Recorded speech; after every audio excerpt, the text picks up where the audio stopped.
बातमी साताऱ्याच्या राजकारणाची। साताऱ्यामध्ये राष्ट्रपला विधानसभेच्या 7 जागा मिळाव्यात। जिल्हा कमिटीची शरद पवार यांच्याकडे ही मागणी आहे, त्यामुळे ह्या मागणीला आता हिरवा कंदील मिळणार का हे पाहावं लागेल। जिल्हा कमिटीने साताऱ्यामध्ये 7 विधानसभेच्या जागा मिळाव्यात अशी मागणी केलेली आहे। रोहन कदम यांच्याकडे पुन्हा एकदा जाऊया। रोहन, विधानसभेच्या 7 जागा मिळाव्यात अशी जिल्हा कमिटीने साताऱ्यामधली आहे, त्यांनी मागणी केलेली आहे शरद पवार यांच्याकडे। साधारणतः उद्या ह्या बैठकीमध्ये तोडगा निघण्याची शक्यता आहे, काय अपडेट कळत आहेत?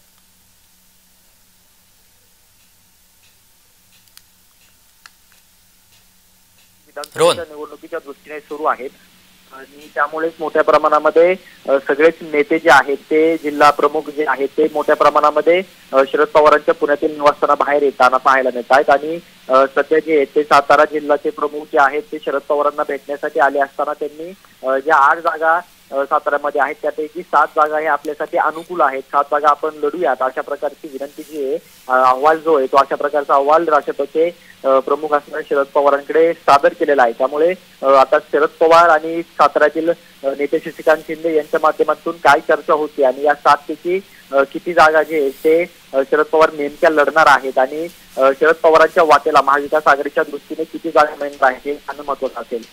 अगदी, त्यामुळे चर्चा करतील आणि त्यानंतर या विधानसभेच्या जागा संदर्भात तोडगा निघेल हे पाहावं लागेल। धन्यवाद रोहन, आपण दिलेल्या सविस्तर माहितीसाठी।